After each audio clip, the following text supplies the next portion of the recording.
Sitting out here, Tinkerbell. Tink, say hi to, say hi to all the people. Hey, she loves it out here.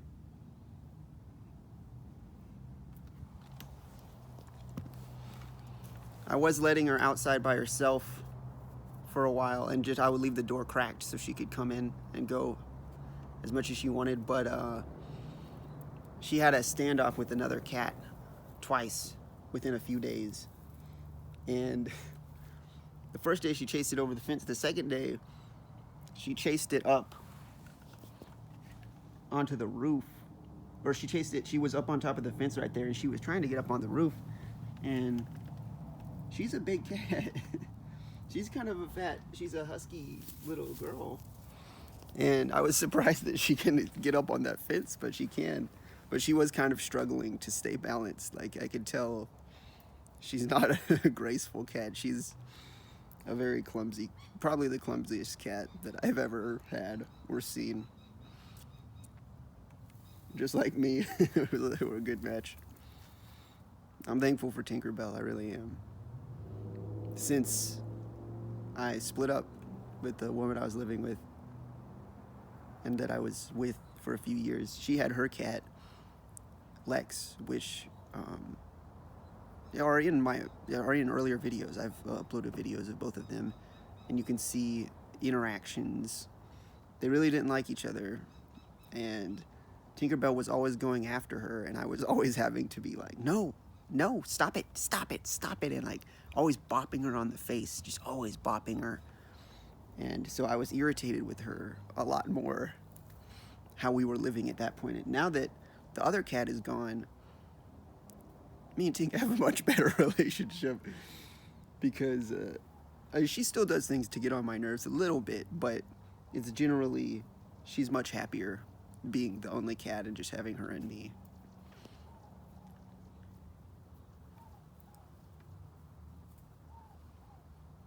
I don't know how close this is to my face. I might only have part of my face in the picture at this point. I don't know if I mentioned in the other video that, or the last one that I uploaded, this is the first time I've ever lived on my own. Because I lived with my family my whole life, and then I got married and moved directly, and we got a place together. So I never had any period where I was actually independent. And I'm getting used to that. It's hard with my legs, just the basics of cooking and cleaning and hygiene, showers. I took a shower last night, but man, I had gone too long. I don't know, I had gone like 5-6 days, maybe a week, and it started to feel gross if I don't take a shower for too long. But I did it. Everything is tedious. It's all tedious physically. And that's just how life is for me now, and that's okay. I haven't made a video in, I don't know, a couple months or a month and a half. I think it was November, the last one I made, because I have been struggling, and I actually feel pretty much over the breaking up and relationship ending, and I've accepted it, and I do see how I feel like it was the right thing overall. I'm actually not even sad about it at all anymore. And my hands are so full with just surviving day to day that it's kind of like, it's gone. Like I'm focused on, man, when I wake up in the morning, like I will have anxiety when I go and laying in bed at night about the fact that I'm gonna get some sleep, but then I'm gonna have to wake up and do it all again. And I'm just here at my home all the time. It really is the ultimate lockdown quarantine. Like, and I went off my pain medicine that I had been on the last few years. So that was the only reason I had to leave the house, was They want me to come do the drug test after my telehealth appointment, to keep getting my pain medicine, and then I had to go to the pharmacy. And I don't have a car right now because we were sharing her car when we were together. And now that I went off my pain medicine, I don't even need a car. I mean, I'm just having groceries delivered with the Instacart app. I just pay for it with cryptocurrency. And DoorDash, I've spent way too much money on just being lazy, because I can order groceries, but then I still have to cook. But then if I order a meal from a restaurant, but man, I don't even want to know how much money I spent in the last few months on DoorDash. I don't even want to see it. I don't want to look, because it's not good.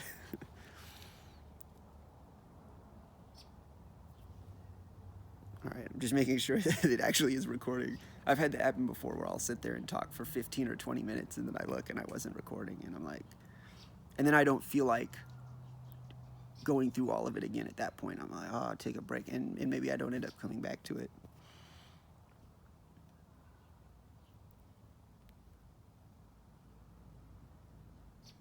So I've got my hands full. And I know I've mentioned in other videos, I have to have mentioned at some point that I've struggled with addiction my whole life. I have not been that inspirational Stephen Hawking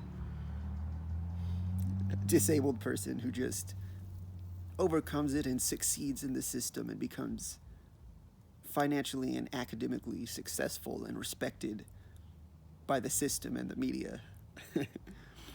But honestly, there's not many physically disabled people who do.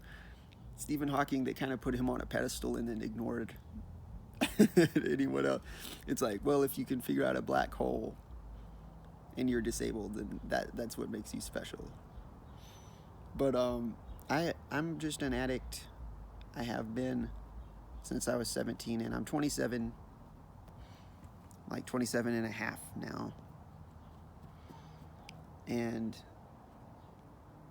I went off the methadone because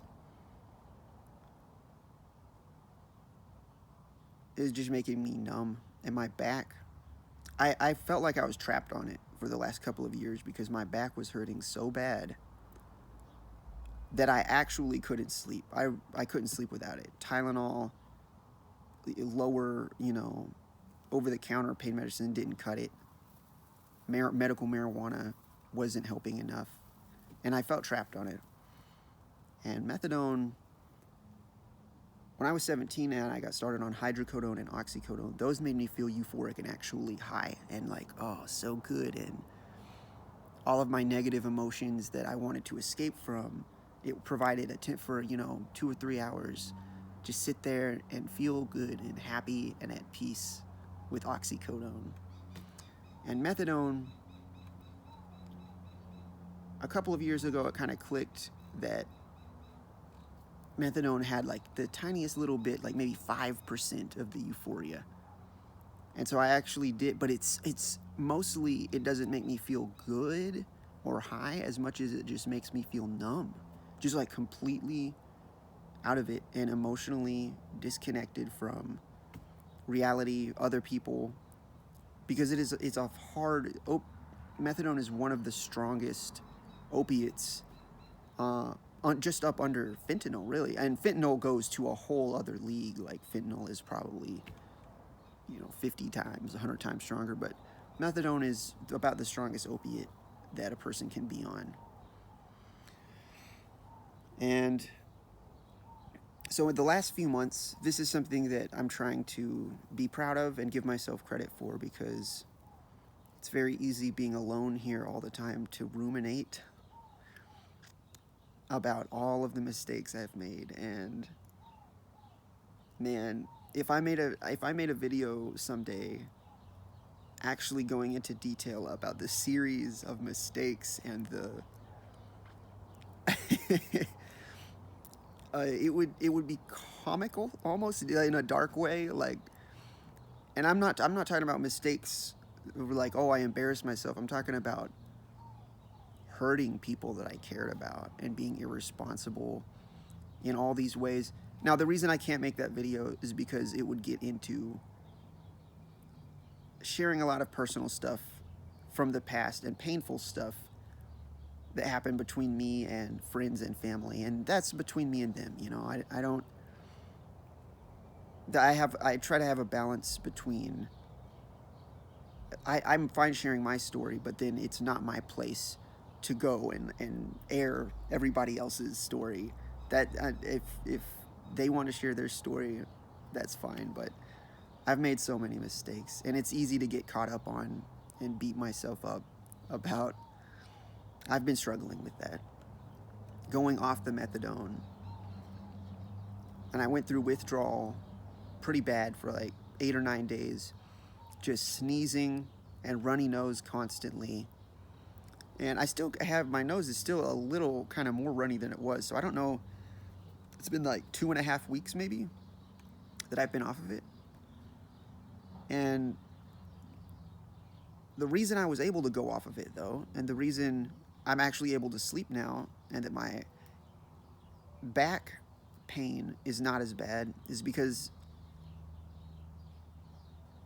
in the last few months, like in November, right after my ex-partner moved out, I started taking my health more seriously, and now I'm still not exercising. I exercised a few times, just a few times. I'm still not, that's what that's the next thing I need to do. But I started looking up online basically every single natural thing and every single vitamin, supplement, whatever that can help with back pain. And the doctor had said that I don't have the actual bone disease in my back that's in my legs, but I do, my back is kind of warped. Speaking of which, it's hard to sit up straight. My back muscles are pretty wasted away. And I just started taking everything. I started taking boron, iron, vitamin D, because vitamin D deficiency can cause back pain. Chondroitin and glucosamine, which is supposed to help with arthritis pain. Collagen, which is supposed to help with arthritis pain. Just everything that I could possibly... curcumin extract from turmeric, which is supposed to be a natural anti-inflammatory that kind of builds up in your system. It might not work immediately, but after you take it a few weeks. And I started taking all of these things at once. So I'm not actually sure if it was any one of them specifically. That's the problem. Like, ideally, I would have started taking one at a time, but I was just desperate. And I was like, man, because I knew I wanted to get off the methadone. And the opiates just don't mesh with me. It's bad. Opiates are bad for me. I'm not me when I'm on opiates. It's like that Snickers commercial. You're not you when you're hungry. I'm not the person I want to be when I'm on opiate pain medicine. And I had that problem with alcohol too. And I haven't had alcohol since April of 2019 because I just basically wrecked my life. And I really hurt people I cared about when I was drunk. Became a horrible monster of a person. And opiates are not to quite the degree, but they just make me numb, and they make me less of a monster and more of a zombie. Very insidious. And so basically I talked to my doctor and I told him, hey, I'm taking this natural stuff and I do want to try to taper down. And so he was like, well, we'll try to taper down on the methadone, and then we'll switch you back down to oxycodone, and then try to switch you down to hydrocodone. And that was kind of a test for me, because I agreed. I was like, okay, yeah, we'll have that be the plan. I'll try to take less methadone over the next month and then switch down to oxycodone. And that was a test for me, and that was potentially a trap, because when that was on the table, switching back to oxycodone, because methadone made me numb. Oxycodone made me feel good. And I was the addict part of me. You can see I'm smiling thinking about it, dude. The addict part of me was very excited about switching back to oxycodone. And it was like, and I felt ashamed of it, of how much I was looking forward to it. And I knew this is like not good. If I switch back to that, I'm never gonna get off opiates. And so instead of tapering down on the methadone, I just stopped completely. And I was like, well, let's just see if any of this natural stuff I've been taking the last few months have done anything. And they did. My back the pain is not completely gone, and my posture still, I need to be exercising and like actually building up the muscles, but I can sleep without the opiates now. And so I've been off them 2.5 weeks, and I'm trying to be proud of myself for that, and I'm trying to give myself credit. That's a really big thing. I've been struggling with that the last 10 years. I've only been off opiates for like maybe 2.5 years out of the last 10. And then those 2.5 years, I was still struggling with alcohol and whatever else was around, because it's not even as much that some people will say, oh, if you go to a Narcotics Anonymous meeting, people will say, I'm a meth addict, or I am a heroin addict. With me, I'm just an addict. And I know that the medical designation is polysubstance abuse, where it's just, I cut one thing out, and then I move on to the next thing. And for me to even cut one thing out, it has to basically almost completely destroy my life. That's what happened with opiates. That's what happened with alcohol. Like, it has to come to a point where it's just destroyed, like almost destroyed everything, and made me just hurt everybody around me. And then finally I will say, no, I can't do it anymore, ever. No justifications. And so now what I'm struggling with the last few weeks since I've been off the methadone, and it's going to take time for my brain to reset. Opiates flood your brain, and methadone especially is long acting. So short acting, oxycodone, it's in your system and it wears off and is gone from your system within 5 or 6 hours. Methadone is like, it just stays. And especially I was taking 2 a day, so it was like a constant flooding my brain with whatever, dopamine and these chemicals that are supposed to be what my brain releases when I'm interacting with life positively, right? I'm enjoying food more now. When I was on the methadone, I could order one of my favorite meals from DoorDash, like Thai or Indian food, red curry, or chicken, tikka masala curry with rice and naan bread. I could order like some of my favorite food on the planet and be eating it, and it tastes good. I am not saying it doesn't taste good, but the actual dopamine and the good reaction of like, oh, this is good food, is not really there. I'm just like, yeah, eating and watching TV or something, or like YouTube, and just like, yeah, eating the food, not even appreciating it. So I appreciate food more. I'm feeling sharper mentally. But it's going to take some time for my brain to completely reset. And what I'm struggling with now is, I cut out the opiates. I've cut out alcohol. I've cut out opiates. And I hope that I never have to, there's no reason to ever drink alcohol again. I hope I never have to take opiates again. I hope my disease and pain does not get bad enough to where I actually have to ever go back on it.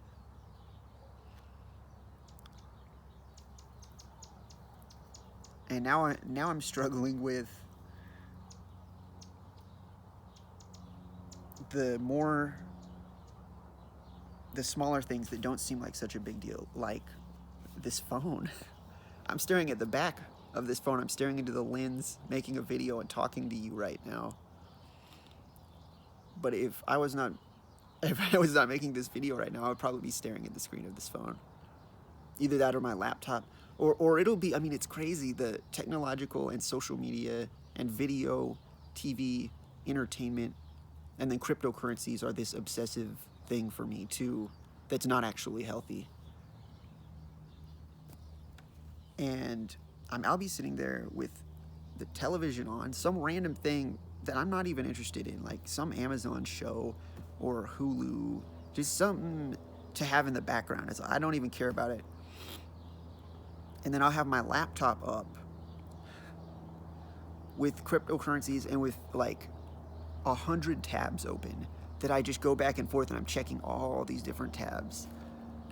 And then I will also have my phone where I'm like looking at Reddit or Twitter or something. Just like stimulus overload to the point where I can look back and say, well, what did I actually look at on social media yesterday? And I can remember a couple things, but the vast majority, probably 98, 99% of what I actually looked at and spent my time, I couldn't tell you. I couldn't tell you. It's really bad. And it's hard because physically I'm struggling, and it helps to just be distracted from my physical state. Because that's the problem. Going off the pain medicine, my back pain is more under control from the natural things, but my leg pain is worse. And especially chores. My house is trashed right now. I have almost cleaned nothing since I went off the methadone, because that's the positive side of the pain pills, is that it's got all these damaging effects on me psychologically and spiritually, makes me numb, but I can take one or two or however many I want to take and just plow through some chores and have my leg pain be reduced enough to where it doesn't bother me as I'm doing it. And so now if I get up and start walking around on my crutches trying to do chores, man, the pain, I hadn't realized how much the methadone was actually numbing my leg pain. The leg pain is pretty, it can get pretty intense pretty quickly. And so it's hard. That's the point I'm at now, is just trying to force myself to do things, the most basic things in life, cooking, cleaning. I've been also trying to force myself to eat more, because I'm 110 pounds right now, which is underweight for my height. And that's supposed to be something that contributes to fatigue and exhaustion. And I would like to try to get up to 130 pounds or something. My normal healthy weight when I was younger was like 120 to 130 pounds. And I had been for a couple of weeks pretty consistent about forcing myself to eat more. I bought a blender. I was making protein shakes. I was like, I got to eat at least 2 meals a day instead of one, and then try to eat at least a protein shake a day. And I actually gained 5 pounds. And I was like, man, wow, I gained 5 pounds already, 115 pounds. And then I slacked off and kind of didn't stay consistent with it. And so now I'm back down to 110. And exercise is supposed to be a big part of that too. So I'm hoping if I really can have this, if I can muster the self-discipline to start exercising regularly, it's supposed to increase your appetite and make it easier to eat more, because eating for me feels like a chore. Unless it's something that is just like some of my actual favorite food or something. Cooking is a chore, and then the act of eating. And especially, I don't even feel hungry when I wake up. I don't feel hungry until late in the day. And so I'm trying to force myself to eat. It feels like a grind. 20 minutes, man. I've been talking 20 minutes about myself. But that's all I know. That's all I can really accurately report on. I really want to say that, man, I appreciate you so much. I have multiple of you guys who will come and regularly check and make sure I'm okay and be like, how are you doing? Even if I haven't uploaded a video, you'll come and leave a comment on some old video. And I appreciate that so much.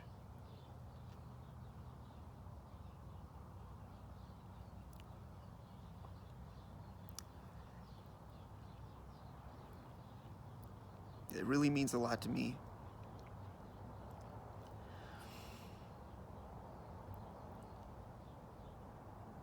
My family lives in another state, and I talk to them pretty regularly. But I am otherwise isolated. It's the ultimate lockdown, ultimate quarantine. I literally don't have to leave my house ever anymore. I'm just here all the time with Tinkerbell. And I am very thankful for her. Man, I don't know how I would be coping without her. I'm very thankful for Tinkerbell, and I'm thankful for you, and that you care, and I care about you too. And I know I've said so many times, I don't know how, I feel like every time I make a video, I end up saying, and I'm gonna be making videos. I'm gonna try to make videos more consistently. I've said that so many times. I have to have said that like 5 to 10 times in the last year.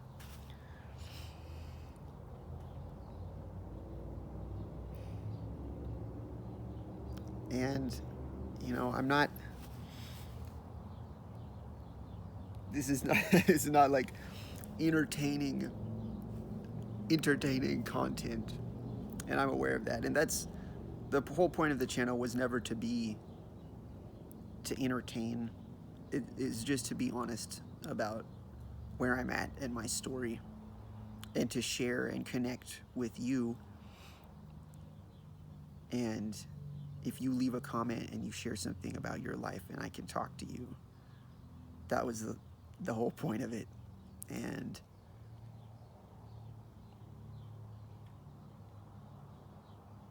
I don't even want to say it again. I don't want to say I'm going to try to make videos more consistently. I just want to do it. And I will say, I have zero motivation about almost anything anymore. Like all of the things that it seems like a lot of people are motivated by, making money,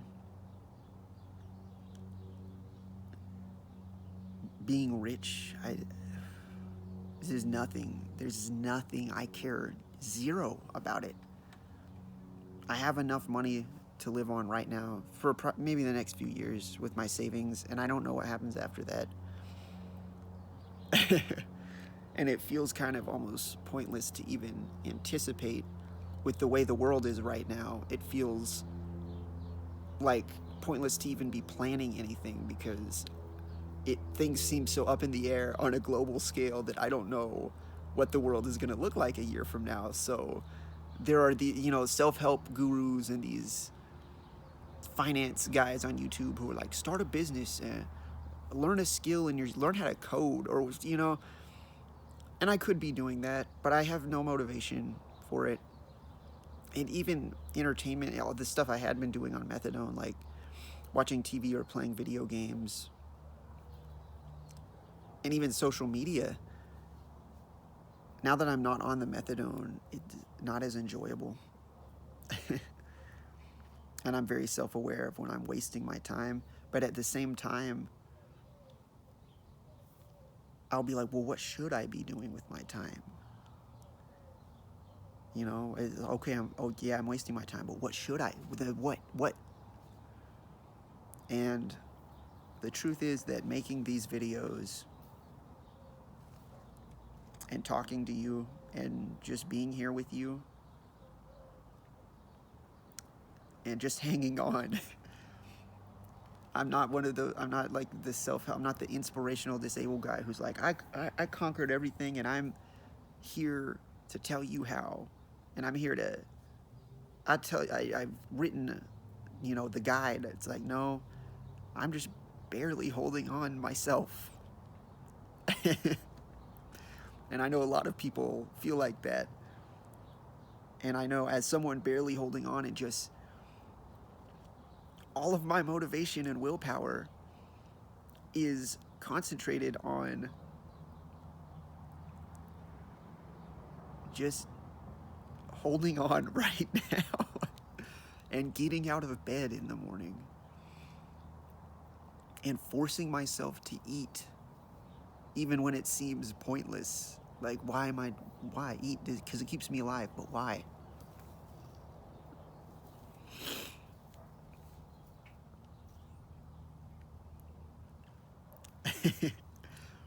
And I know that I can start to feel like, man, it's so, like I'm not doing anything, I'm not helping anyone, I'm not successful in the eyes of the world, I'm just grinding, just barely holding on. And I know there's so many other people in the same place, and I see it, and I see people online in different forums and social media platforms talking about being alone and being in pain and not knowing what the point is and feeling overwhelmed. And man, I'm right there with you if you feel like that. I don't have a buzzword or some kind of, we're all in this together, you know, like McDonald's. These advertising campaigns, like, together alone, we're all in this together alone. Like, okay, thanks, McDonald's. I always knew you were a real one.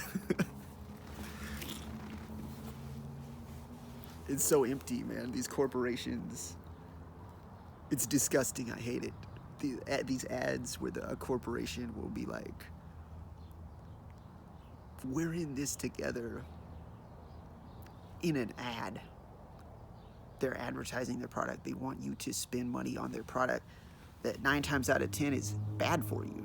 Not even healthy for you. Most of the food, so much of the, like, entertainment, whatever, that they would have the gall to try to say, we're in this together. Rage. Rage. Man, that's a side of me that you guys have not really seen on this channel as much. Maybe I don't even know. I can't remember all the videos I've made, but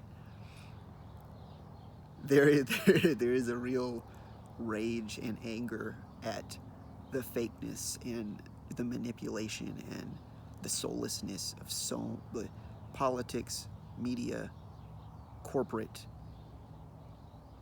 just all corrupted by money, and they pretend, and they have the gall to still be acting like they care. I just wish they would be honest. I mean, I would respect a corporation or a politician or a media anchor figure. I would respect them more if they would just stare into the lens of the camera and say, look, the truth is, I don't care about you at all, and I'm doing this to make money, and I hope you keep consuming this content that I've been manipulating you with. And I'm just coming clean about that. I want to be honest. I would respect. I'd be like, okay, if you can be straightforward, but they don't ever do that. The whole thing is about deception. They're not going to be honest about their deception.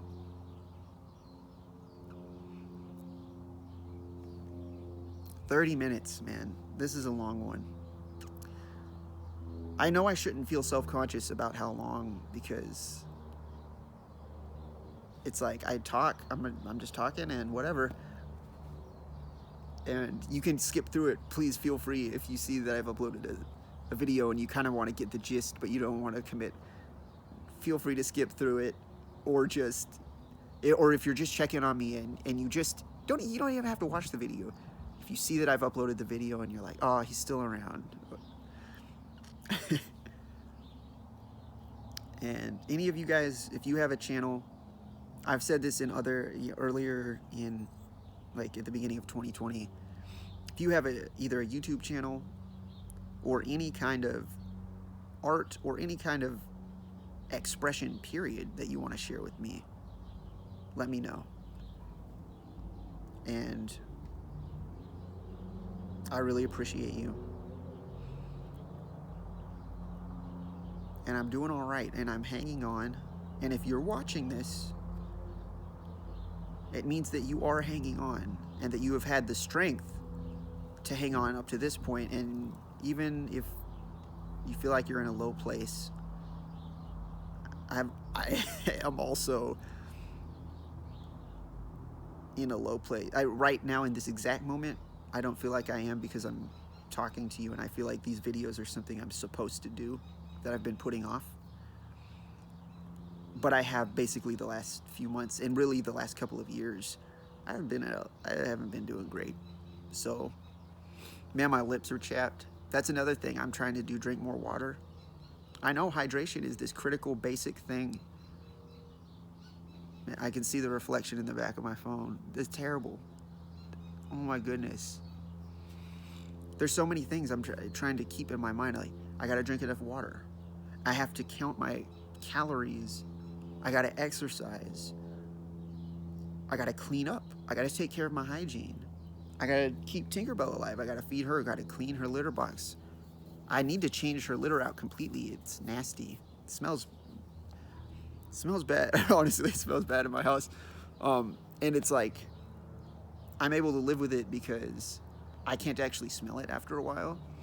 But then in the last few months, when the few times that I've had to leave my house and then come back, I'll be like, oh, it does not smell good in here. But it's mostly the litter box. I know, I gotta do it. It won't be that hard. I just gotta dump it all in the trash, throw it away, and then put completely new litter in there. I know Tinkerbell has been dissatisfied with. She's a kind of a. I think most cats, they want their litter area to be as clean as possible, and I can tell she's been getting annoyed. She'll go and just like scrape her paws around the litter box for like 5 minutes, and it's like she's saying, this is filthy. Like, she's trying to clean it up. She's like, man, this is driving her crazy. So I need to do that.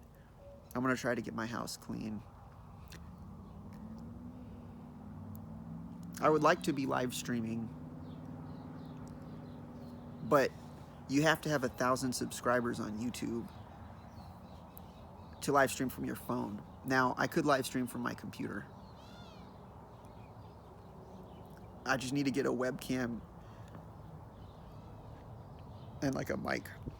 Well, I did get a mic, but I need to get a webcam for my computer. Ugh.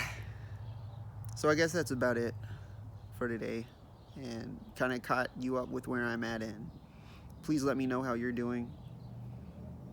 I appreciate anyone who took the time to watch any of this. It's a 30-minute video. If anyone watches the whole thing, man, it's hard for me to even have, because you know, I feel like I care about other people. The hardest thing for me is to have actual self-esteem, and to actually care about myself too, because there's this tendency where it's like, I care about other people. I feel like I care about other people. I do. But then when it comes to myself, I'm like, yeah.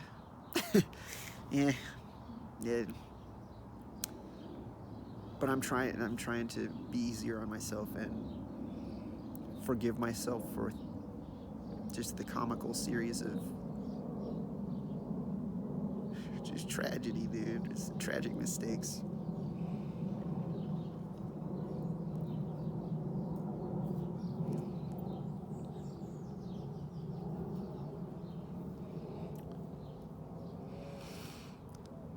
And I guess I'm gonna go inside and try to actually clean.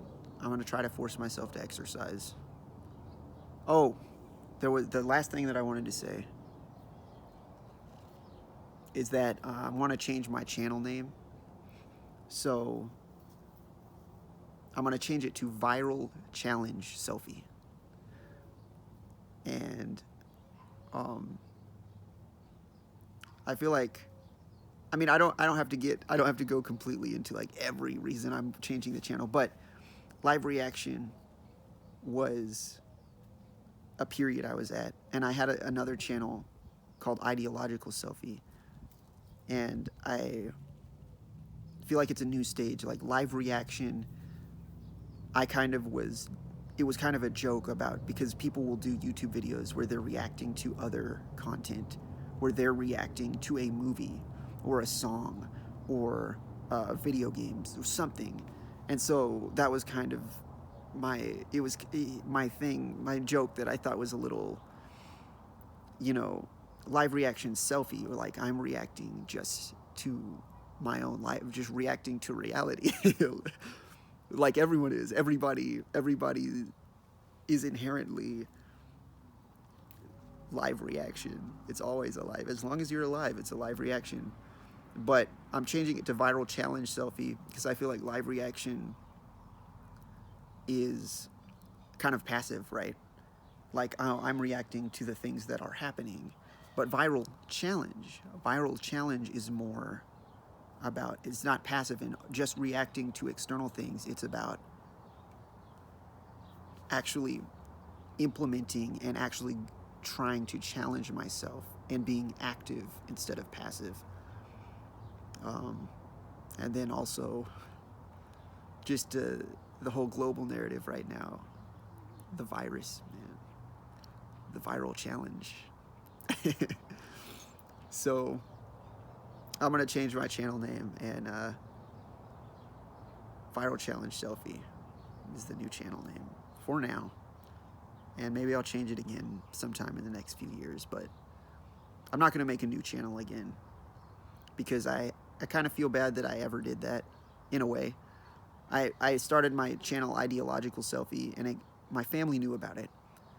And I got up to like 70 subscribers, and then at a certain point, it feels different when I know that people are actually watching and subscribed. And it starts to feel like pressure. Like, oh man, does people expect something from me? And so I just made a new channel and didn't tell anyone, didn't tell my family, didn't tell anyone when I made Live Reaction Selfie. And it felt liberating. And those early videos, I had no subscribers, no views. It was just me, like, but the thing is, that's all in my head, right? The idea that there has to be any kind of pressure to change or be there. I don't want to feel any pressure. Like, I don't need to feel any pressure to entertain you or to be like, that wasn't the reason you subscribed in the first place. That wasn't the reason you're here in this moment with me right now. I'm not a content creator. I'm not doing this for money. So any video I make is just the live reaction and the viral challenge selfie, and just honesty and just the truth. So I'm gonna go. I haven't eaten anything. I'm gonna go force myself to eat, try to clean up, try to exercise, try to be productive.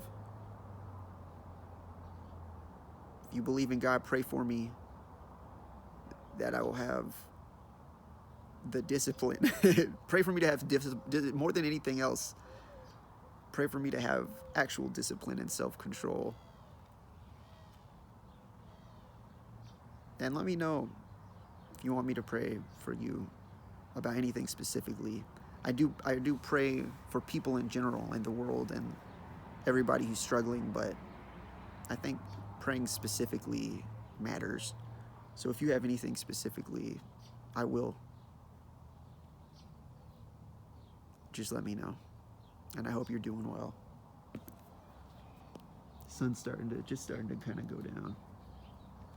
Tinkerbell, she's a good cat.